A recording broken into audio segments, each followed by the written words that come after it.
Hello friends, स्वागत है आपका English competitive exam with SSP में। लास्ट क्लास में हमने एमिली डिकिंसन के लाइफ के बारे में डिस्कशन किया था। उसमें काफ़ी कुछ आपको समझने को और सीखने को मिला था। जैसे कि एमिली डिकिंसन जो थी वो अपने आप में ही अलोन रहा करती थी और उन्होंने बहुत सारे ऐसे टॉपिक्स पर लिखा था जो कि उनके रियल लाइफ से काफ़ी लिंक्ड रखते थे। और सबसे बड़ी बात यह है कि उनको उनके जीते जी जो फेम है वो नहीं मिला। तो चलिए आज इसका हम सेकंड पार्ट डिस्कस करते हैं जो कि लाइफ है। तो समय बर्बाद न करते हुए शुरू करते हैं आज की video. Emily Dickinson, she was born in 1830 and died in 1886। She was a American poetess as I told you in last class. तो इन्होंने बहुत सारे पोएम्स लिखे हैं जो कि सबसे ज़्यादा फेमस है उसके बारे में डिस्कस करने जा रहे हैं ताकि वीडियो ना बड़ी ना बने। फर्स्ट है success is counted sweetest, I am nobody, who are you, I had to fly birds when I died, hope is the things of feathers. इनके जो एक तरह से टाइटल्स हैं अपने आप में ही काफ़ी यूनिक हैं। आप देख पा रहे होंगे कि सबसे यूनिक टाइटल तो ये है, I am nobody, who are you, मैं कोई नहीं हूँ, आप कौन हो। तो चलिए डिस्कस करते हैं, बहुत ही अच्छा होने वाला है आज का ये video. Success is counted sweetest that was published in 1864। देखिए ये सभी पोएम्स जो हैं ये पब्लिश किए गए हैं, ध्यान रखिएगा, पब्लिश किए गए हैं, लिखे नहीं गए उस समय, ये बहुत पहले लिखे गए हैं। कब लिखे गए होंगे? इस डेट से पहले। तो चलिए आते हैं टॉपिक पे। 1864 in this poem speaker wants to share his emotion. इसमें एक प्रोटोगोनिस्ट होते हैं जो कि मतलब स्पीकर हैं, जो बताने वाले होते हैं या जो वहाँ के मेन कैरेक्टर हैं, वो एक शिप के मतलब सेलर होते हैं जो कि नाव वगैरह में चलाते हैं, समुद्री यात्रा करते हैं, वो होते हैं इस टाइप से। और उस बीच में एक तूफान आ जाता है और उस तूफान को वो सोचते हैं यार कि कब मुझे एक हार्बर देखे, यानी कब मुझे किनारा देखे और मैं वहाँ पे अच्छी तरह से लैंड कर सकूँ। इट मीन्स कि इसको आप अपने इमेजिन कीजिए कि हर इंसान चाहता है कि उसे एक अच्छी लाइफ मिले, एक अच्छा लाइफ पार्टनर मिले। तो ये तब तक नहीं मिल पाता, उस समय को एक समुद्री तूफान कहा जा सकता है। तो बेसिकली इसे पर्सोनिफाई किया गया है और मेटाफिजिकल वे में पर्सोनिफाई किया गया है। तो होप सो कि आपको समझ में आ रहा होगा। As he is as a sailor now on a ship, जो कि एक शिप में, शिप का यहाँ पे मतलब आप ले सकते हैं कि ऐसे टाइम पर है, लाइफ के ऐसे टाइम पीरियड पे है जहाँ से अब वो ना बैक जा सकता है और आगे जाना उसके लिए बहुत ज़्यादा मुश्किल है, क्योंकि अब वो अकेले सर्वाइव नहीं कर सकता है। तो ये चीज़ है कि किसी भी एक पर्टिकुलर एज होती है कि उस एज के दौरान आपको वो डिसीजन ले लेना चाहिए।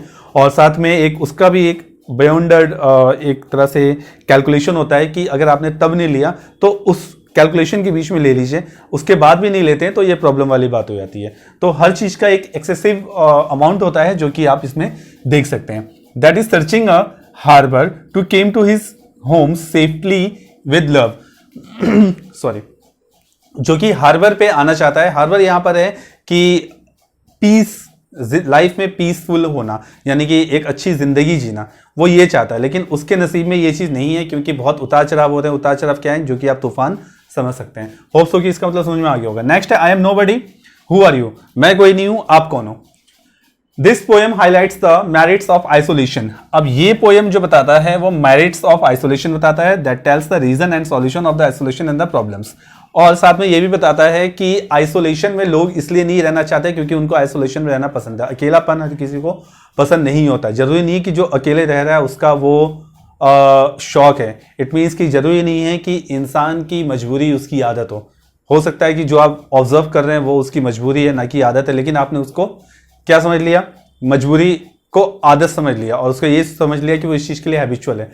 ठीक इसी तरह से ये बताया गया है कि मेरिट ऑफ आइसोलेशन, कि आपको ऐसा लग रहा है कि इसे तो अकेलापन ही पसंद है, जबकि ऐसा नहीं है। सिचुएशन ऐसी हो जाती है जो कि इंसान को इस तरह से होना पड़ता है। तो यहाँ पे पोइटेस ने, एमिली डिकिंसन ने ये बताने की बहुत अच्छी तरह से कोशिश की है और साथ में ये बताया है कि ऐसे रीजन होते कब हैं, किस वजह से आपको आइसोलेट होना पड़ता है, कौन सी चीजें आपको ऐसी करनी चाहिए जो कि आप उसको थोड़ा सा टॉलरेट कर सकें। कुछ चीजें ऐसी होती हैं जो कि आपके आत्मसम्मान की बात होती है, उसको छोड़ के जितनी चीजें आप कर सकते हैं, मैनेज कर सकते हैं, करिए। Then you would never face any isolation in your life. Basically, poets want to say this topic and want to express her feeling about this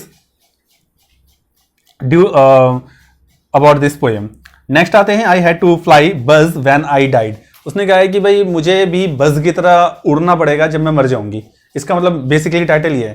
तो this poem is attempts to imagine the transitions between life and death. Along this poet have a question after death. तो इसमें basically ये बताया गया है कि transition between life and death, कि life और डेथ के बीच में जो ट्रांजिशन है, जो कि उतार चढ़ाव आप देख सकते हैं, जो कि एक तरह से इमेजिनेशन है, जो कि सीनरी है, जो कि आप एक मिरर है, एक ये कह सकते हैं कि आप ट्रांसपेरेंट देख रहे हैं या किस तरह से देख रहे हैं, तो वो कितना है. मीन्स कि आप बहुत सारी चीज़ें ऐसे कर रहे हैं जो गलत है, ये जानते हुए कि डेथ आनी है, फिर भी आप करते जा रहे हैं, क्योंकि आपको इस चीज़ का कोई फर्क नहीं पड़ता. एक दिन डेथ आ जाती है और उसके बाद क्या होता है वो उन्होंने बताने की कोशिश की है अपने पोएम के माध्यम से. नेक्स्ट है, hope is the things of feathers. ये भी काफ़ी अच्छा टाइटल है. Hope is the things of feathers. जो हमारी आशा है वो एक तरह से पंख की तरह होती है, बहुत ही नाजुक होती है और बहुत ही कम समय के लिए वो हमें हमारे साथ देती है और बहुत ज़्यादा हमारे लिए इंपॉर्टेंट होती है, बहुत खूबसूरत होती है, जो हमारी होप होती है. This poem tells about human desire and his heart by assuming a word like soul of human. ठीक है, अब लोगों की जो डिजायर है और साथ में जो उनकी दिल की जो इच्छा है कि वो एक्चुअल में क्या चाहते हैं, दिखा क्या रहे होते हैं, ये बेसिकली उनके लिए है जो पॉजिटिविटी रखते हैं अपनी लाइफ में. ये नेगेटिव पर्सन्स के लिए नहीं है, जो जिनका लाइफ में कोई टारगेट नहीं है, कोई एम नहीं है, कुछ करना नहीं चाहते, ना ही खुद कुछ करते हैं, ना ही दूसरे को कुछ करने देते. तो ये उनके लिए बिल्कुल नहीं लिखा गया है. ये उनके लिए लिखा गया है जो कि पॉजिटिव रहते हैं, गुड पर्सन्स हैं, लेकिन लाइफ में हमेशा उनके साथ कुछ ना कुछ प्रॉब्लम होती है. तो इसके लिए इन्होंने बताया है कि इस टाइप के जो पर्सन्स होते हैं उनके अंदर जो हर्ट होता है उसको पर्सोनिफाई किया गया है एक बर्ड से. तो बर्ड यानी कि जो पक्षी होती है वो ये चाहती है कि इस टाइप की अगर कुछ प्रॉब्लम हो तो हम उसको एंजॉय करें, प्रॉब्लम हो या कुछ खुशी आए. जैसे कि सिंग ड्यूरिंग रेन, कि कुछ अगर रेन हो तो वो गाना चाहता है, खुश होना चाहता है. To enjoy every situation that can be seen around his surroundings. वो हर एक सिचुएशन को एंजॉय करना चाहता है जो अपने सराउंडिंग्स के आसपास देखता है, लेकिन सर्कमस्टेंसेस ऐसे होते हैं जो कि वो एंजॉय नहीं कर पाता है. तो बेसिकली इसमें लास्ट वाले पोएम में यही था. होप सो कि आपको समझ में आ गया होगा. तो एक बार रिवाइज कर लेते हैं. Success is counted sweetest, that was published in 1864. In this poem, speaker wants to share his emotion as he is a sailor on the ship that wants to reach a harbor and wants to be also a partner of somebody who is very faithful, and that is not possible according to his poetry. This poetry, I am nobody, who are you. इसमें बताया गया है कि मैडिस of isolation, कि isolation की problem आपके साथ भी आ सकती है, किसी बड़े के साथ भी आ सकती है, रिच के साथ भी आ सकती है, जिसकी बहुत ज़्यादा दबंगई टाइप की पर्सनालिटी उसके साथ भी आ सकती है. तो फिर आप कौन है? तो हर चीज़ को ये मैनेज करके चलना चाहिए कि ऐसा नहीं है कि आपके पास कुछ दिन तक अमीरियत आ गई या आपका नाम हो गया, आपको नेम मिल गया, फेम मिल गया, फेमिसिटी मिल गई, तो आप सब कुछ भूल गए.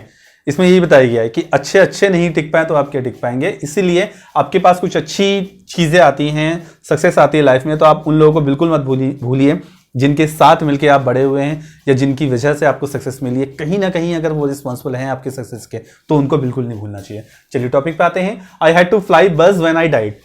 इसमें बेसिकली ये बताया गया है कि लाइफ और डेथ के बीच में ऐसे कौन कौन से सर्कमस्टेंसेज हैं जो डेथ पे इफेक्ट डालते हैं, कि आपने क्या किया, क्या सोचा, क्या करना था, क्या एम था. ये सभी चीज़ों का कंक्लूजन जो है ये आपके डेथ पर कहीं ना कहीं डिपेंडेड होता है. नेक्स्ट है, hope is the things of feathers. Hope is the things यानी कि इसको बताया गया है इसमें कि जो हमारा दिल तो बच्चा है, जो हमारा दिल है वो एक काफ़ी इन्फेंट टाइप का चाइल्ड है, जो कि ये चाहता है कि हर खुशियों को हम एंजॉय करें, मगर सिचुएशन ऐसे होते हैं जो हम एंजॉय नहीं कर पाते हैं. तो एज अ ह्यूमन बीइंग हम सबको एक दूसरे की हेल्प करनी चाहिए और हमेशा किसी भी प्रॉब्लम के साथ हमें खड़े होना चाहिए, ना कि किसी और की प्रॉब्लम बननी चाहिए. आपको हमेशा किसी का सॉल्यूशन बनना चाहिए, ना कि प्रॉब्लम बननी चाहिए. You have to be an asset to any person, not liability. So hope so कि आपको ये चीज़ें समझ में आ गई होंगी. तो इसी के साथ आज का जो ये एमिली डिकिंसन का जो वर्क है, जो कि हमने लास्ट क्लास में लाइव किया था, वो दोनों चीज़ें कंप्लीट हो गई हैं। होप सो कि आपको ये चारों पोएम्स अच्छी तरह समझ में आ गए होंगे। तो मिलते हैं नेक्स्ट टॉपिक के साथ नेक्स्ट वीडियो में, जो कि इसका नेक्स्ट पार्ट होगा। मे बी हम लोग रोमांटिक पोइट्री पे डिस्कस करेंगे नेक्स्ट वीडियो में। तो मिलते हैं नेक्स्ट वीडियो में नेक्स्ट टॉपिक के साथ। तब तक पढ़ते रहिए, अपना ख्याल रखिए और कोई ना कोई पॉजिटिव वर्क ऐसा जरूर कीजिए जिससे दूसरों का फायदा हो सके, और दूसरों के लिए लायबिलिटी मत बनिए, एसेट बनिए, ताकि उसे भी अच्छा लगे कि यार किसी अच्छे इंसान से बातचीत हुई है। तो मिलते हैं नेक्स्ट वीडियो में नेक्स्ट टॉपिक के साथ। अपना ख्याल रखिएगा। Thank you.